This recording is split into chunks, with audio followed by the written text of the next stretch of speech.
こんにちは、ポンズです。今日ご紹介する本は、西野昭弘さんの革命のファンファーレ、現代のお金と広告です。今日はこの本について私なりにわかりやすく説明していきますね。ここ最近は、あらゆるサービスがオンラインで受けられるようになってきていて、お金の形やビジネスの仕方が本当に大きく変わっていると感じます。私自身、いつか起業したいと思っているので、この変化の激しい時代を生きるためのヒントが欲しいんです。そんな時に出会ったのが革命のファンファーレでした。この本を読むと、これまで当たり前だと思ってきた稼ぎ方や作品を広めるやり方を大きくアップデートすることができるように感じました。例えば、クラウドファンディングという新しい資金調達の仕組みや、お金が本来は信用の証明書であること、さらには、インターネットが登場したことで、過去の常識が崩壊し始めていることなどを、著者である西野昭弘さん自身の実体験を交えて教えてくれます。しかも、有名な芸人さんという一面だけではなく、絵本作家としての挑戦もやっている方なので、芸人と絵本作家を兼業するのってどういうことなんだろう、と興味を惹かれる点も多いですよね。では、ここから本の概要をもう少し詳しくお話しします。革命のファンファーレ現代のお金と広告という書名の通り、テーマはお金と広告。そして、それらを取り巻く僕たちの常識が、今どんな風に変わりつつあるのかというのが、全体の問いかけです。著者の西野昭弘さんは、絵本煙突町のプペルをはじめとする作品で、実際に無料公開やクラウドファンディングなどの実験的なプロモーションを大成功させてきました。その時に得たノウハウや失敗と成功を両方味わって分かったことが、この本にキュッと詰め込まれています。この本は、今後、お金ってどう変わるの？広告の仕方はどうすればいいの？私たちが新しい時代で生き残るにはどうしたらいいの？という問題意識を持つ方々にとても役立ちます。特に本当に好きなことで稼ぎたい方や、自分の作品をより多くの人に届けたいと思うクリエイティブな職種の方、あるいは新規ビジネスの立ち上げに興味のある方にも進めたい内容だと感じました。それでは、この本の重要なポイントをまとめて、一つ一つ解説させてください。だいぶボリュームはありますが、私が特に面白いと思ったところを中心にお話ししますね。1、お金の正体は信用の数値化である。お金って何だろうと聞かれると、私たちは紙幣や硬貨を思い浮かべるかもしれません。でも、この本ではお金は信用を数字に変換したものだと断言しています。例えば、魚をたくさん売りさばいたり、プロジェクトを成功させたりすると、信用証明書としてお金が発生する。これまで私たちはそこまで深く考えずにお金を使ってきたかもしれませんが、実はお金そのものよりも信用が大事だと説くんです。どういうことかというと、今の時代は SNS やクラウドファンディングによって個人の信用がとてもカジュアルに数値化されるようになってきています。それをうまく活用すれば、従来のように企業や代理店に頼らなくても、個人で大きな挑戦ができる。つまり、お金の正体をきちんと見極めれば、生き方や働き方の選択肢が広がるというわけです。2、クラウドファンディングは金のなる木ではない。クラウドファンディングというサービスは、新しい挑戦や事業立ち上げをしたい人にとって注目の手段ですよね。でも、西野さんは、クラウドファンディングは集まった金額よりも、そこに賛同してくれた人の数が大切だと主張しています。なぜなら、クラウドファンディングには予約販売の一面があり、商品やプロジェクトを事前購入してくれる支援者を募ることで、実際に作り気を増やしていく効果が期待できるからです。あと、お金を調達できても、リターンという見返りをきちんと設定しなければ、支援金が全部リターンに消えてしまうという事態にもなりがち。そこで、本当に大事なのは信用なんですね。西野さん自身も煙突町のプペルのクラウドファンディングでかなり大きな金額を集めましたが、そこには、じゃあ具体的にどんな見返りがあるのかをわかりやすく示し、支援者を作り手側に引き込み、巻き込んでいくという戦略があったそうです。3、無料公開で売れる理由とプレミアム戦略の考え方。書籍や CD を無料で公開すると、ただただ損するだけじゃないかという疑問はあると思います。でも、この本の事例を読むと、例えば、西野さんが絵本煙突町のプペルを1000ページネットで無料公開した結果、詩の絵本の売り上げが逆に伸びたそうなんです。これをプレミアム戦略と言っています。つまり、入り口を無料にすることで、ものすごく多くの人に知ってもらい、そのうちの100人に1人や1000人に1人が商品を買ってくれたら、大きな売り上げになるという発想です。インターネット上では、データを増やすコストはほとんどかからないため、たくさんの人に無料で届けて、その中の何割かが本当に買いたいと思ってくれれば、もともとより売れるという仕組みです。絵本なら詩の質感を楽しみたい。ビジネス書なら全アキラをバラバラにネット検索するより本を一冊買った方が早い。そんな風に購入する理由は必ず存在しているわけですね。4. 広告は人が人を呼ぶものに変わっている。昔はテレビ CM を打てば商品が売れるでしたが、今は SNS の口コミの影響力がとても強いですよね。たとえ売り手や企業が買ってくださいと宣伝してもなかなか響かない。それよりも友人知人がこれ良かったよと SNS でコメントした時の方がずっと大きな影響力があります。この本でも広告の形が口コミをいかに起こすかになっていると指摘しています。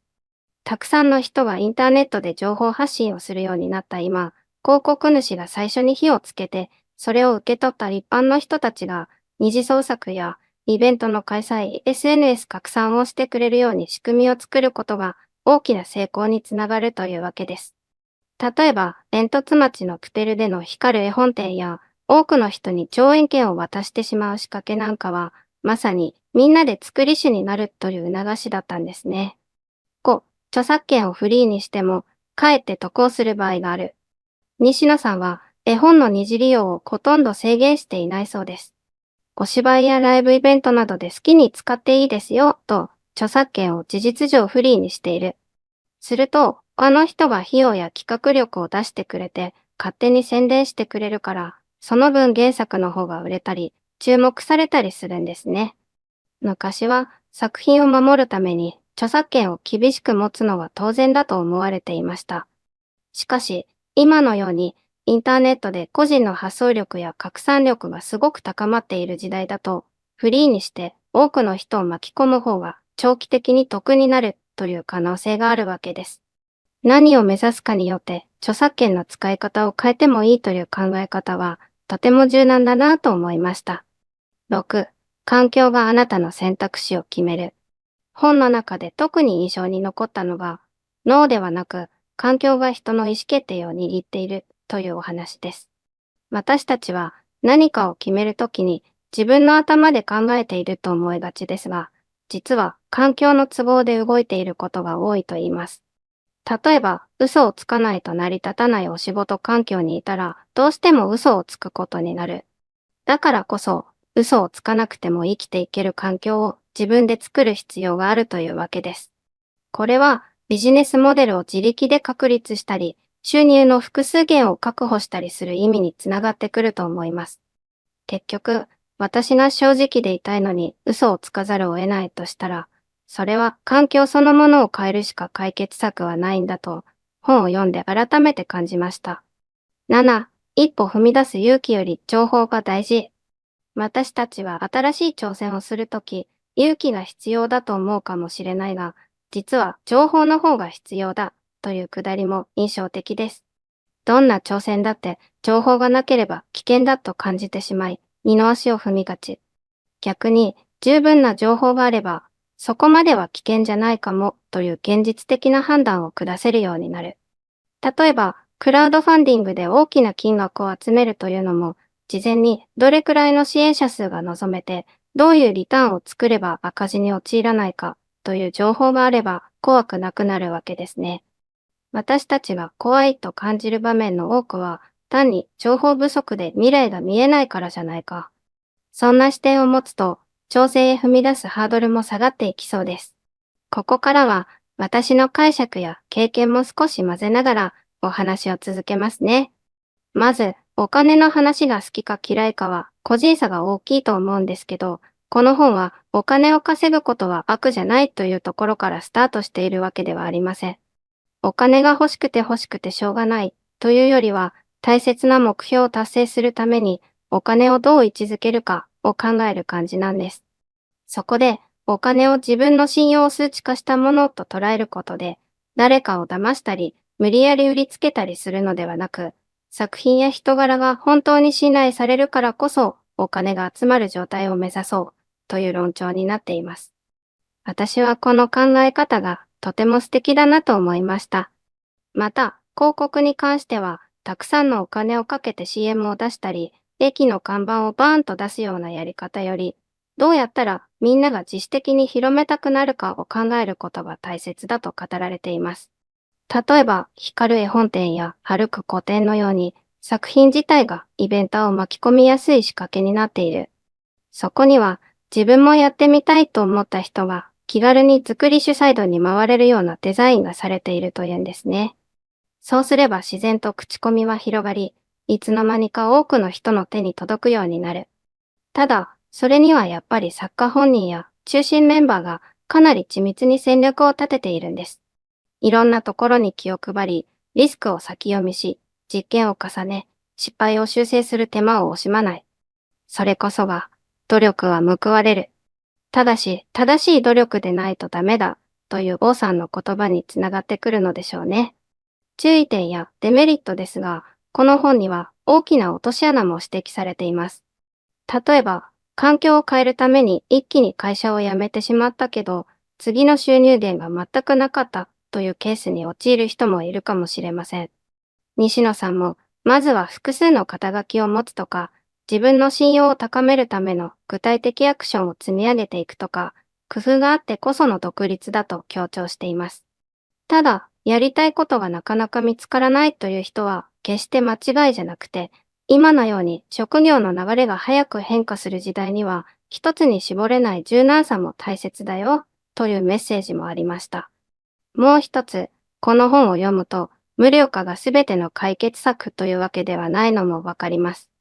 どんなビジネスでも、ただにすれば売れるかも、とはいかないわけですね。フリーミアムが成功するかは、試供品や無料公開をしても、それ以上に欲しいと思ってもらえる付加価値があるかどうかが鍵です。絵本の場合、詩の質感や読み聞かせ体験が欲しくなるからこそ成立しているモデルもあるので、自分が扱う商品サービスはどんな場面で買われるのか、そこをよく設計することが大事ですよね。それから、他の類似コンテンツとの差別化という面では、例えば、お笑い芸人というと、テレビのバラエティ番組に出ることが当たり前という固定観念がある。でも、西野さんはそこから離れて、絵本や独演会やクラウドファンディングで自由に稼ぎを得る道を開拓した。あらゆるジャンルで、そういう新しい枠の作り手が勝ち残っていく時代なんだと感じました。他人と同じルールで戦うのではなく、自分の土俵を自分で作ってしまう。それなら人と競争せずに済むし、真似されにくいというわけです。そして、最後に私からのまとめとして、革命のファンファーレで得られる大きな学びは、信用を稼ぎ、環境を作れば、これまで無理だと思われていたことが実現できるということではないかと思いました。その信用の稼ぎ方は、嘘をつかない、恥ずかしくても前面に出してアピールする、価値のあるものは、あえて無料にして知ってもらうなど、まるで常識と逆を行くような方法もありますが、ちゃんと結果につながっている事例が示されるから説得力があるんです。また、誰かに巻き込まれるのを待つのではなく、自分が行動を起こして周りを動かすことの方が、ずっと自由も大きいと気づかされました。ぜひ、この本を読んでみて、今動かないと損するかもなと思っていただけたら嬉しいです。私もまだまだ勉強中ですが、お金が信用を可視化する手段だという考え方や、無料化とフリーミアムの技術などは、面白い発想がいっぱい詰まっていると感じました。どこか一部分でも自分のビジネスやプロジェクトに役立ててもらえたら、この本を読んだ甲斐があるのかなと思います。ここまで駆け足でしたが、こんなところが革命のファンファーレ、現代のお金と広告のポイントです。ぜひ、ご自分で読んでみてくださいね。では、最後に一言。これからも、こんな感じで教養になる本を紹介していきますので、よかったらチャンネル登録お願いします。また、紹介してほしい本があればコメントで教えてください。では、ポンズでした。また次回の動画でお会いしましょうね。